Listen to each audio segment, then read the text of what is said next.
I woke up in a birthing sack. Panicked and choking on amniotic fluid, I clawed at the fleshy walls, fighting with all my terrified strength to free myself. With a wet, ripping sound, I was dumped onto the muddy cobbles of the street below, twisting my ankle as I landed. Cold rain blasted my naked body clean of the sack's liquid. I tried and failed to get to my feet. The street was alien to me, an insane medley of architecture ranging from the modern to the prehistoric. The sky above boiled with storm clouds, illuminating my surroundings with non-stop flashes of lightning. A man walked over to me. His hair was matted with filth and the rain streaked down his mismatched leather clothes. He said nothing, just watched me squirm on the floor. "Please," I gasped. "Help me," he answered, by slamming a foot down on my face, breaking my jaw and making my vision real. He moved onto my limbs, stamping and tugging until he heard the bones snap. Crippled, naked, and screaming, there was nothing I could do to defend myself when he started to eat me alive. My introduction to hell wasn't unusual. Very few people survive their first hour, let alone their first night. When they die, they go through the same thing again, emerging from a new birthing sack in another part of the city. Eventually, they learn to attack the first person they see, and if they're lucky, they'll be able to kill that person. That's the one rule of hell. The strong take from the weak. Get used to the idea that you might just make it through the afterlife. I'm going to give you a helping hand. Consider this your handbook to hell, a primer on the inferno. Make no mistake though, I'm not doing this out of the goodness of my heart. When you die, you'll owe me one. Don't worry about trying to find me. I guarantee we'll run into each other eventually. Eternity is a long fucking time. So it's a matter of when rather than if. Do as I tell you and you'll have a better chance than most of avoiding my own nasty introduction to the pit. Some people swear they saw a light at the end of the tunnel when they died. To my mind, these people either hallucinated or they're lying. Most of us just wake up in a birthing sack a few minutes after death. The buildings of hell are covered in the things, horrible yellow-brown pimples growing out of the brick. I've already mentioned that the first thing you need to do is claw your way out and get ready to fight. This is where the real bitch of a situation comes into play. Since not everybody has the strength to break through their sack's flesh, you get the body you had just before you died. See? So let's say you were born a cripple, or maybe you died too young or too old. Tough shit. You're going to have a rough eternity drowning in birthing fluid over and over. If you manage to break free of your sack, don't waste time moping around, wondering what the fuck happened. Get on your feet and get ready to defend yourself. Chances are good that the first person who sees you will be hungry. There are no plants or animals in hell, so cannibalism is your only option if you don't fancy starving to death and having to start over. Aim to kill the first person you see. It might take a few tries. Most of hell's residents have been fighting for survival a lot longer than you. They might have armor made from tanned skin, scavenged metal and bone. They'll almost certainly have a shiv, club, or axe. All of that will be useful to you if you can take it from them. The next thing to do is find shelter. It never stops raining in hell, and pneumonia is a shitty way to die. Luckily, if you'll have a selection of buildings to choose from, everyone is living in a rundown Victorian manor with half a roof and no furniture. How about an ancient Egyptian mud brick hovel? If people have built it, you can find a crumbling version of it in hell. Pick a building, kill any squatters you find, and move in. The best houses are the ones that come with a supply of scrap metal and timber. Not only are those good for making weapons with, but are also vital for getting drinking water. I learned the hard way that hell's rain is teeming with disease. As we boil before it's safe, so getting a fire going and something to make a ball with is a necessity. So we've killed our first man and found a home. Things are going well. Get that far and you're going to want to hang on to whatever you have forever. You won't. Something will kill you eventually and you'll have to start over. My record is a year. If you want to beat that, you'll need to understand hell and its denizens. The people of hell can be grouped into two categories. The first, the fresh meat, are those who've just climbed out of the birthing sack. It's kill or be killed when it comes to fresh meat, always has been. The newly birthed wants clothing and tools and will kill to get hold of them. The second category, the residents, view fresh meat as a quick and easy supply of food, leather, and bone. Residents have an easier time of it, for sure, and all of them will fight to retain their resident status for as long as they can. Make no mistake though, Residents victimize each other just as much as they prey on the fresh meat. If you're a woman, for instance, well, you better get over any hang-ups you have about rape. Women get raped in hell far more than men. It's just a fact. If you're not one of those bodybuilders or warrior women, do the smart thing and prostitute yourself for protection. Self-respect doesn't keep you breathing. Remember how you get the body you had just before you died? Well, that fact forms the core of Hell society. Truth of the matter is that throughout history, it's usually been men who die in battle. That means that in Hell, there are a lot of men with young, strong bodies fit for war. Don't like it? Tough. Those are the guys who call shots. If you can't fight them, you better do as they tell you. If you live long enough and fight well enough, you might get invited into one of the resident tribes. These are groups of people who band together for the sake of safety and numbers. Believe me, being part of a group makes things a lot easier in Hell. However, keep in mind that you're only part of the tribe for as long as you're a resident. Get yourself killed and it's back to being fresh meat. Tribes offer the closest thing to a civilized society you'll find in Hell. If you're part of a tribe, you have people on your side who probably won't kill you unless shit gets rough. Doesn't sound like much, but that's about as good as it gets. My own survival record was thanks to getting into a tribe. Life was good for a while there. We had about 50 soldiers and plenty of girls to fuck. Nobody could touch us and the men abided by an honor code. So the usual fear of being stabbed in the back by your friends wasn't too much of an issue. I could have spent my eternity in reasonable comfort, but Hell has always found ways of fucking over a good thing. Human flesh and boiled rainwater doesn't exactly make for a balanced diet, and sooner or later even the strongest resident dies of malnutrition. I did well to last a year on it, though the last few months were agony. If I believed in God, I'd swear he designed Hell in such a way that nobody stays on top of the food chain for too long. Most of the damned lived in this, the city of Hell. That's where all the fresh meat is born, and considering the size of the place, coupled out with the short life expectancy, a lot of people will spend eternity without ever setting foot outside of DIS. Take my advice, do not leave the city. Things are rough on the street, that's true, but trust me when I say it gets a whole lot worse if you try to leave. DIS is surrounded by a wasteland called Genna. At first glance, it doesn't look like much, just an empty expanse of gray stretching out into infinity. Sometimes the damned lose that fire in the belly, the will survive and set off wandering into Genna. Most of them never come back. I made the walk myself once, a long time ago. I don't care how hard you think you are, spend enough time at Hell and it starts to break you down. I'm not going to sit here and tell you that I'm a good person who never deserved this. Nobody can say that and not be a liar. I'm not evil, though. Or rather, I wasn't. Not until I got to Hell. You murder, rape, and torture because you know they'd do the same to you. You're murdered, raped, and tortured because they know you'll do the same to them. Give it long enough and you just don't want to face it anymore. That's when you walk into the Genna. First couple of miles I walked were nothing special. The rain stopped for a while, the sludge beneath my feet giving way to gray ash, and I caught my first glimpse of Hell's sky beyond the clouds. It was a flat gray with a full white sun, completely devoid of beauty or warmth. I had trudged on. While walking through Genna, I lost any urge to eat, drink, or sleep. My body started to waste away, but I didn't care. Even when my skin started to peel away and my bones were exposed, I didn't care. The further I walked, the hollower I became in mind, body, and soul. I don't know what would happen if I kept going. Frankly, I don't want to know. Some part of me still wanted to live. So when I turned back, I walked for 4 days, maybe weeks, yet when I turned around, DIS was only a few steps away. I slipped back into the city and my body finally fell apart. When I emerged from my birthing sack, I swore never to step foot into Genna again. There are ways to leave Hell. That should be obvious, otherwise I wouldn't be talking to you, would I? Sometimes the living get it into their heads that they want to talk with the dead. They get their crystals, incense, and spirit boards in the hopes of reaching their loved ones. Most do nothing more than trick themselves into thinking they've made contact. They smile or cry, convincing their beloved granny is playing the harp on the clouds somewhere before getting on with their lives. A few have the skill to actually reach us though. They can open a gate between Hell and the world of the living that we perceive as a pillar of fire stretching down from the clouds.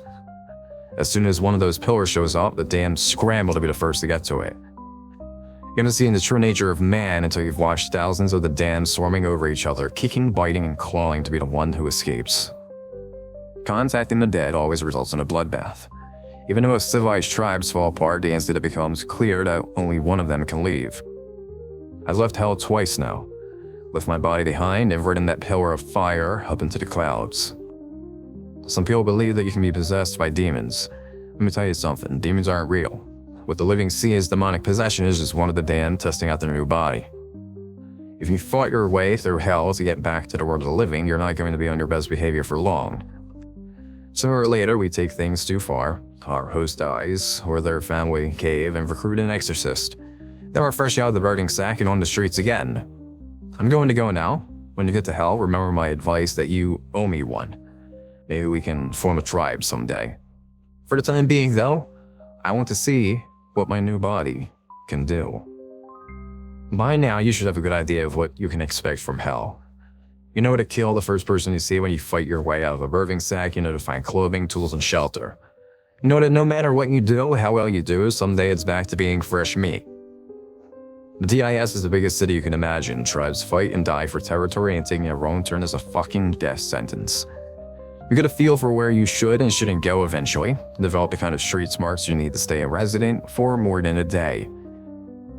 Even so, there are places in DIS that you should know about. Let's do a little sightseeing tour of hell. Maybe the advanced warning will do you some good. Allow me to tell you about the first time I saw Skin Street. I dropped out of my burning sack onto the road, stood straight back up, and got myself ready to fight. Nobody was there. Not one single person was out on the street that stretched for miles in either direction.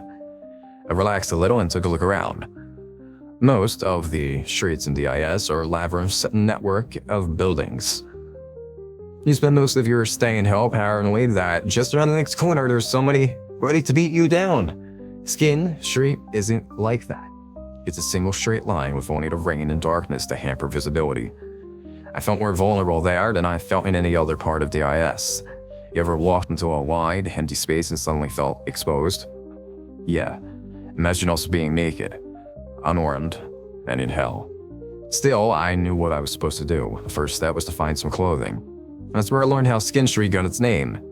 Every building, every busted streetlight, and gas lamp was decorated with flayed skin. I'd been in hell long enough to that point to not be too freaked out, but I'd be lying if I said I didn't get affected by it. In a fucked up kind of way, it reminded me of Christmas, you know? People hang wreaths and lights from their houses, that sort of thing. I remember the time I'd sit with my family, with my kids on Christmas morning. Feelings like that get you killed. I pushed them back down and some scraps I'd pulled from the nearest building. Somebody was going to leave clothing material lying about, I may as well take it, right? I didn't know at the time, but every step I took on Skin Street was being watched.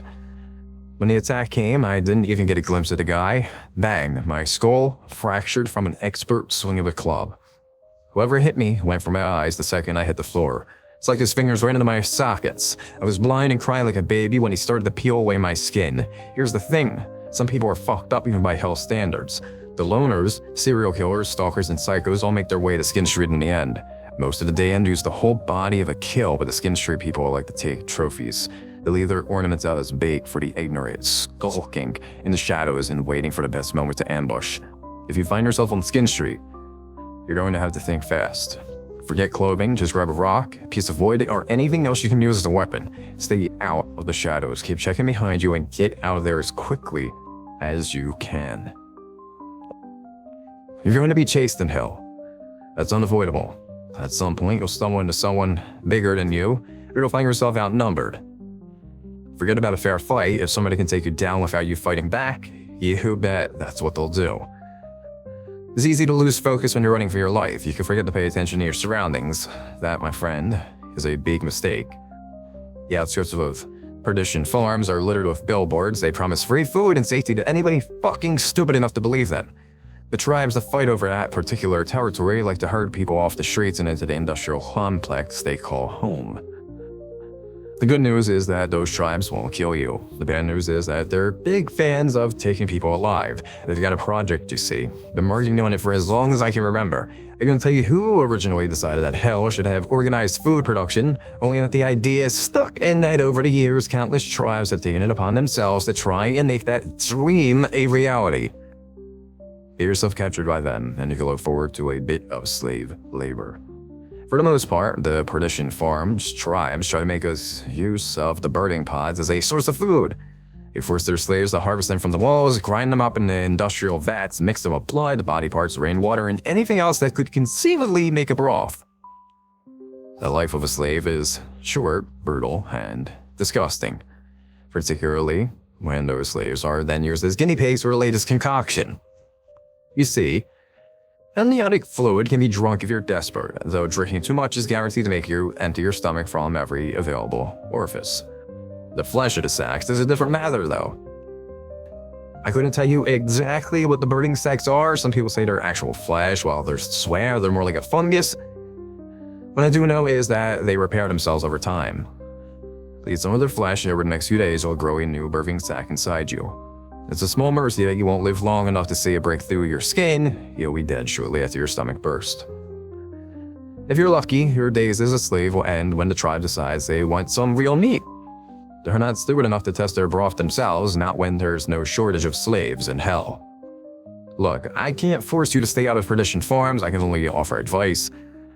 In my opinion, if you think you're being herded there, it's better to take whatever's to hand and cut your own throat.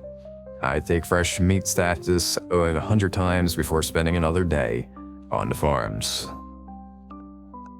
So maybe you're thinking to yourself, hey, I'm the kind of nut job who'd join a cult. Is there anything in hell for me? If that sounds like you, the Boneyard has you covered. You see, there's a certain kind of religious fanatic who really does belong in hell. I'm not talking about the old deers who bake cakes to raise money for a new church roof here. I'm talking about the guys who went to war because God commanded it, who burned women for supposedly consorting with demons, and who saw nothing wrong with fucking the odd kid. When those people go to hell, they're too thick-headed to make sense of what happened. And while I face reality when you can pretend it's all just a test of faith, find like-minded folk in the Boneyard. I'm told that at one time the Boneyard was a cathedral surrounded by a cemetery that stretched from horizon to horizon. Maybe that's true, I don't know. These days it's a shanty town of temples and churches built from materials scavenged from the streets. Everywhere you look, you'll find wild-eyed zealots preaching their own twisted version of redemption and gangs of masked men on the prowl for fresh converts. Mortification of the flesh is the main pastime in the Boneyard. If you listen to the cacophony of sermons, and you'll be informed of how the flesh is wicked and must be purged of sin. How lucky we are to be given such a holy duty. How fortunate to be given the opportunity to redeem ourselves before God. The people of the Boneyard have had a long time and plenty of fucking practice when it comes to mastering torture and degradation. I'm not a good person. I've killed, raped, and cannibalized, but I can honestly tell you I'd never been able to dream up some of the shit that goes on in the Boneyard. I wandered in there by accident once, and I've never been able to get what I saw out of my brain. I watched a woman, naked and bound, forced onto her knees and violated with iron rods. A preacher sewed his own eyes and lips shut in front of a crowd before sawing off his manhood with a piece of slate. A boy of maybe 14 was publicly crucified. A girl was drowned in shit. An older man had sharpened flint pushed under his fingernails. I list off 100 other atrocities that were done in the name of redemption. Stay away from the Boneyard. The people there decided that hell just isn't hellish enough for their liking. Forget about redemption, forget about God. The only way out of hell is by riding a pillar of fire and taking over a living body. Focus on that if you want to escape. The damned can't offer you salvation. The damned can only offer pain. I have to leave you soon.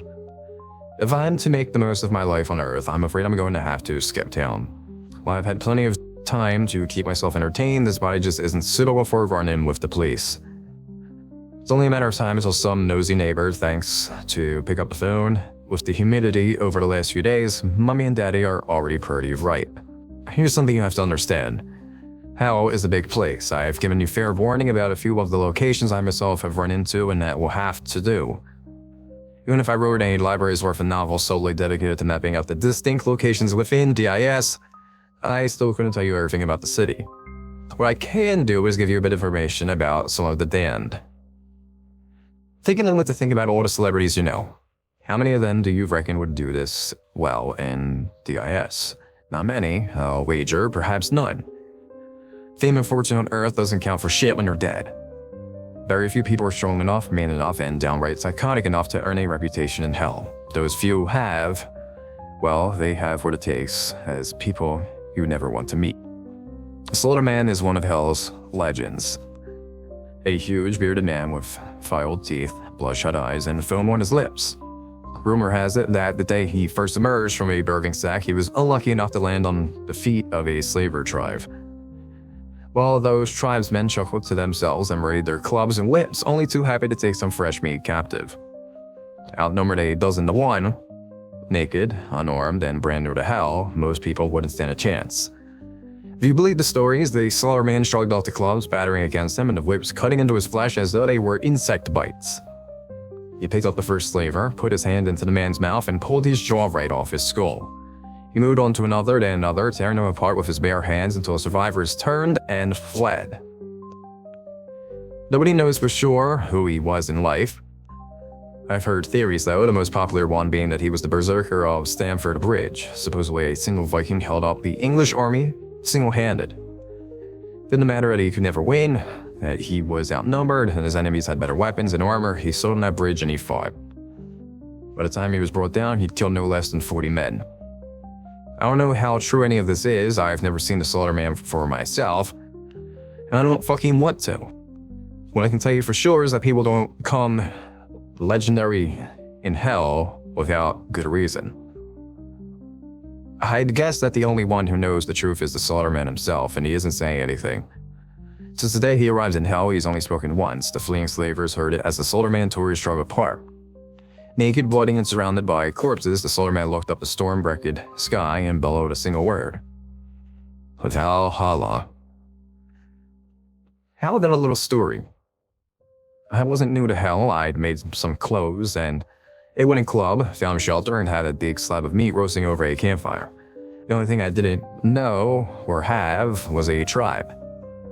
The area I'd been birthed in seemed slummy even for DIS, all half-collapsed, hovels into mud huts. Iron was scarce, barely enough to make myself a water bowl. All in all, not a good spot for a tribe. My plan was simple enough. I'd have a decent meal, carve myself a shiv or two in case I lost my club, and then find somewhere more or less dry to sleep. After that, I'd set off to look for a tribe. Even the mildest tribal initiations result in a few scars and a broken nose, so I wanted to be as well rested as I could be. Sleep in hell is both vital and dangerous. There's a knack to finding somewhere that's simultaneously sheltered, hidden, and with access to an escape route. Even then, you never get more than a few hours at a time. In hell, the slightest suspicious noise should scare the shit out of you. A low, throaty growl definitely counts as a suspicious noise. I looked out of my impromptu nest of skins and wood, raised my club, and returned to growl with one of my own.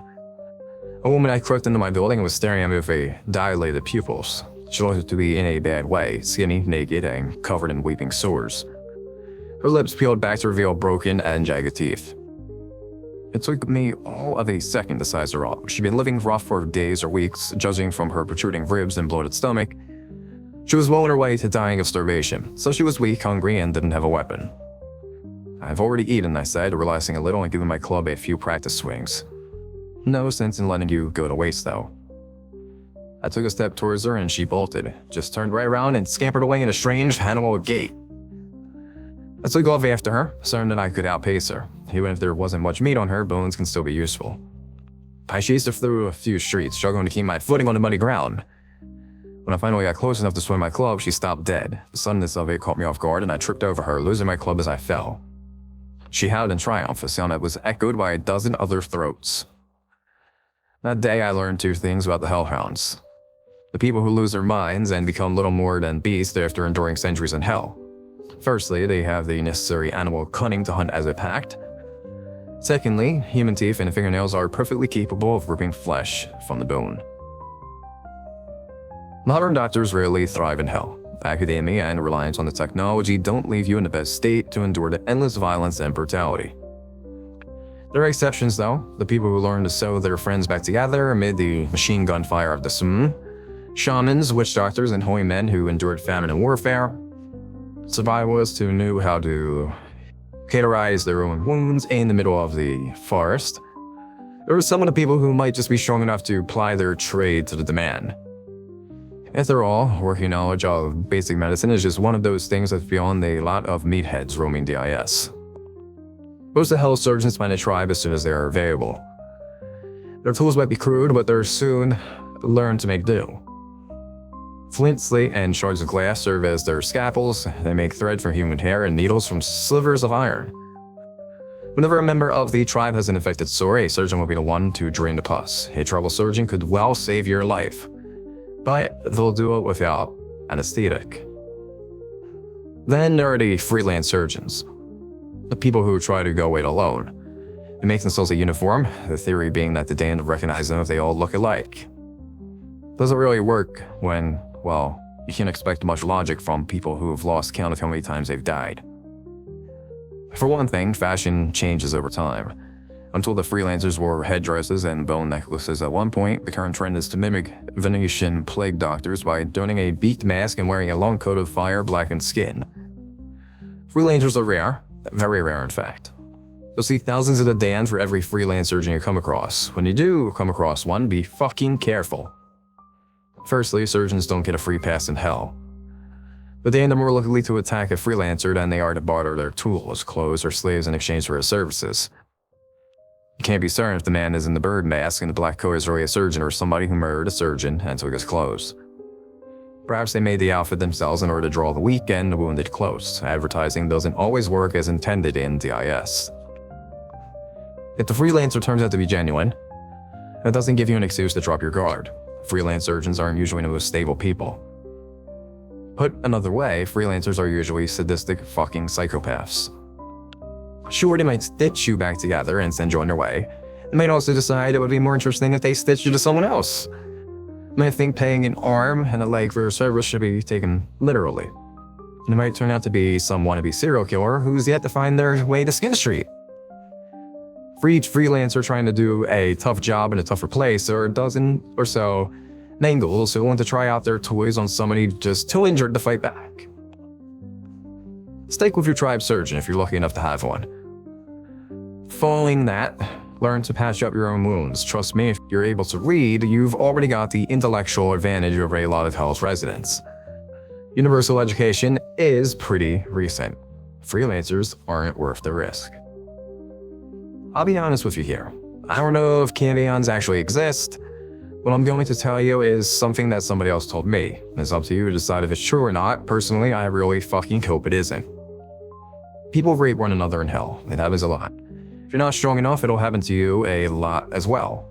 The good news for the ladies out there is that the damned men fire blanks. You'll almost never be impregnated. I say almost never because if you believe the stories, there's an incredibly slim chance that a couple of those little swimmers will be awake and looking for an egg. Just to put this into perspective, we're talking conjoined twin levels of unlikeliness here, and that's just conception. Chances of a pregnant woman surviving the full 9 months in hell are probably conjoined triplets levels of unlikely. You're looking at a perfect storm of beating the odds here, but this is eternity.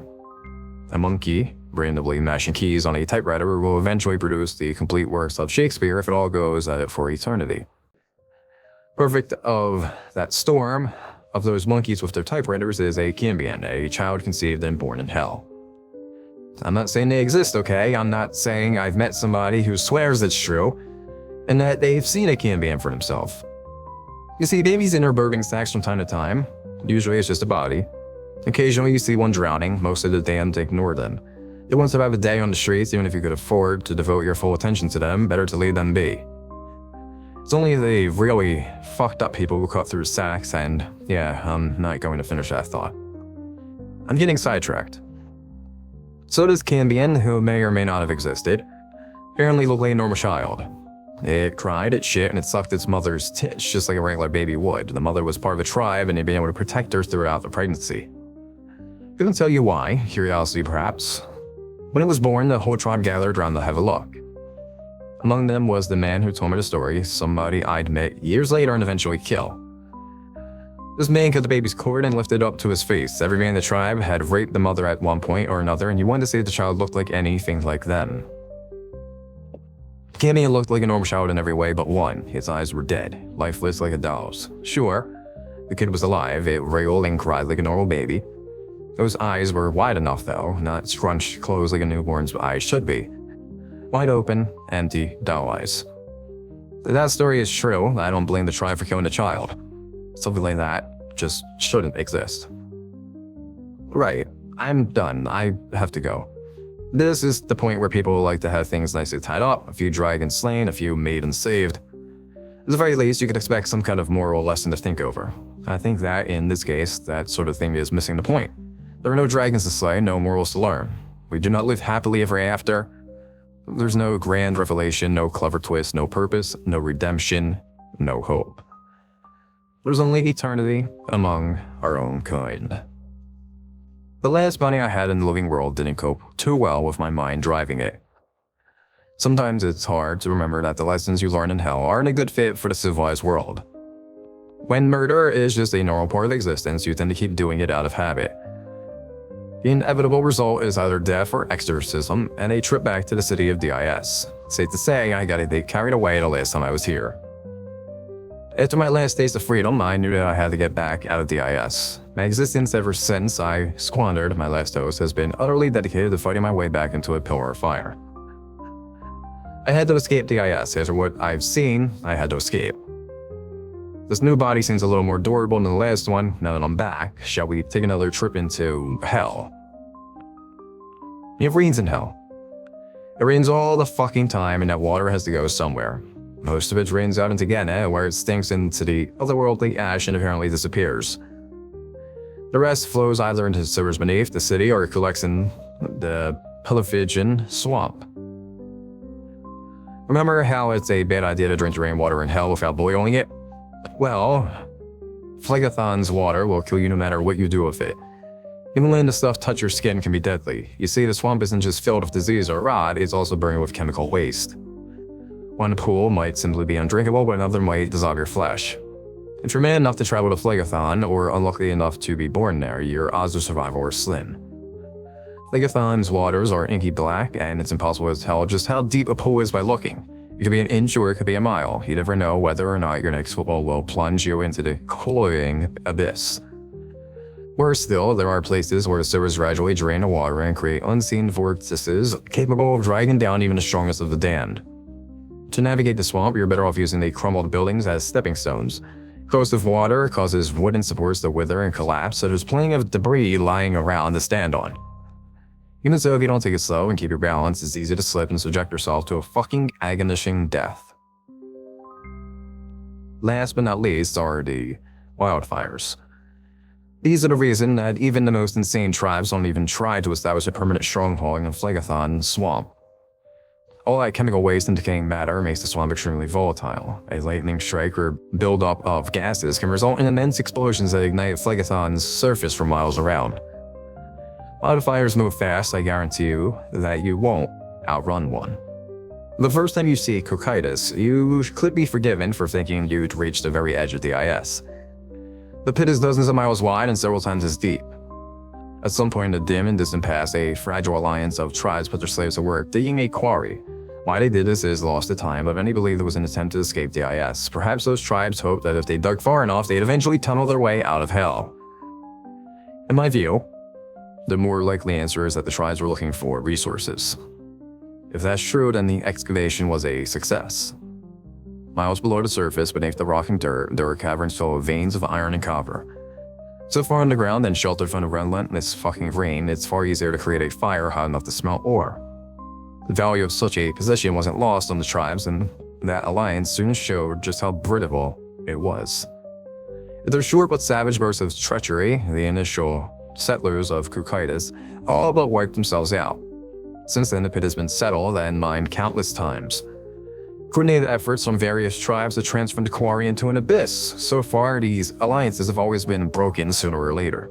Cocytus has many paths into its depths, and the lower you go, the more labyrinths the pit become. The sprawling caverns shelter entire shanty towns and crude smelting facilities. Some are abandoned, others have been lost to cave-ins, yet there are still plenty of tribes who fight, join forces, and betray one another over the precious ore veins. By this point, you have to go pretty fucking deep to find untapped vein, and this is where Cocytus becomes truly deadly. Anybody who thought they might be able to tunnel out of hell would be sorely disappointed once they learn what lies in the depths. In all these years, after digging for so many miles, not one person has run into some magical portal leading out of DIS. They also haven't run into magma for that matter. Instead, the deeper you go, the colder Cocytus becomes. I've never been to the very bottom myself. I'm told that down there, the air is cold enough to freeze your blood and shatter your skin. Maybe that's true, I could certainly believe it. On the rare occasions I've been to Cocytus, I've always had to turn back once the walls became more ice than rock and the narrow walkways became a death trap.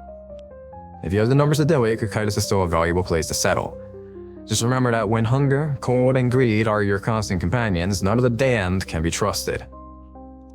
I've told you about Slaughterman previously, but hell has other legendary figures. Each with their own sobriquets: the Ripper, the Grim Doctor, the Tyrant, and many more. So far I've only encountered one of those figures. During my last stay in hell, I came across the Pale Witch. As is always the case with legends, the truth about the Pale Witch tends to get lost amid the superstition. I've heard plenty of theories as to what she is. The Pale Witch is a Stratega who has the power of the Evil Eye. Pale Witch is a Gorgon whose gaze turns her victims to stone. The Pale Witch is a succubus who entraps the minds of those who he wishes to consume. All of that is bullshit. I've seen the Pale Witch and I know the truth about her. When I first saw her, I didn't realize who I was looking at. She was naked and locked in combat with an armed resident, so I just took her for fresh meat. Here's a tip for you. If you see a resident fighting fresh meat, kill both of them while they're distracted. I plan to do exactly that, but something about the fight seemed off. Residents usually have the upper hand in a fight against fresh meat, and this particular bout definitely seemed about as one-sided as it gets. She was naked, whereas he was clad in leather and bone. She was unarmed, whereas he had a club. She was whalish, whereas he was huge. Despite him having the advantage, the resident was clearly terrified of her. The rules of hell dictated that he should have cracked her skull, taken her skin, and eaten her flesh, but that just wasn't happening. He was uncoordinated and apparently desperate to escape. Every swing he took was clumsy, and the blows he did manage to land on her didn't seem to have any effect. I could only stare at this naked, vulnerable woman, took the resident's club from his unresisting hand and swung it at his knee.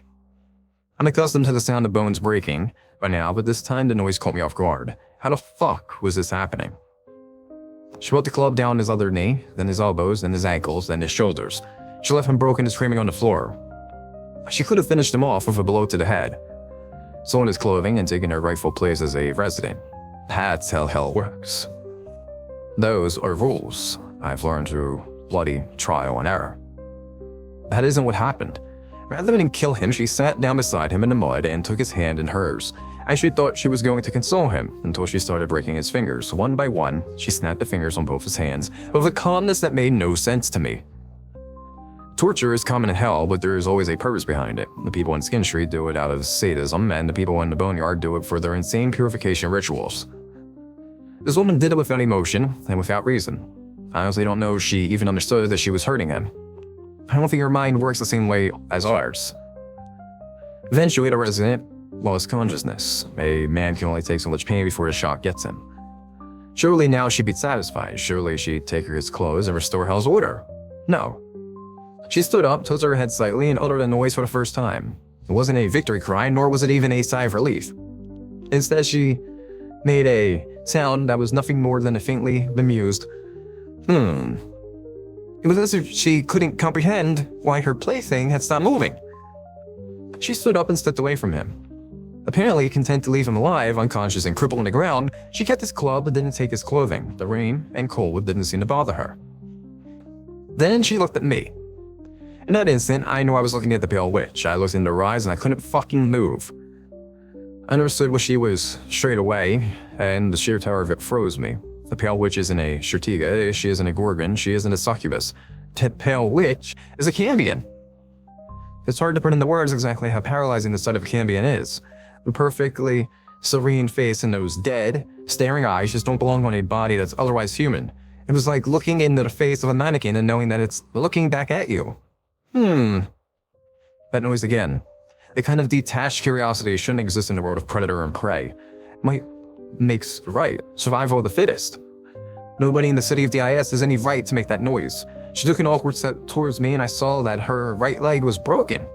It seemed that her fight with the resident had injured her after all. She just didn't notice it. She tried to walk normally, completely unaware that one of her legs had an extra joint.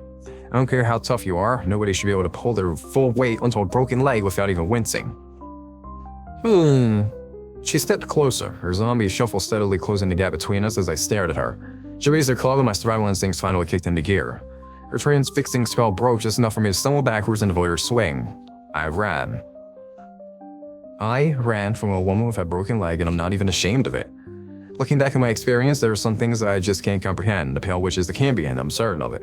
She was born in hell, and hell is all she's ever known. She also looked to be about 30 years old. That just shouldn't be possible. No baby survives long in the IS. Even if they had tried to protect them, there just isn't enough nourishment for an infant to grow into a toddler, let alone an adult. The Pale Witch is a walking impossibility. Her existence is a defiance of all reason. I would endure every torture the people of Skin Street and the Boneyard could conceive of if it meant I would never have to look into her eyes again.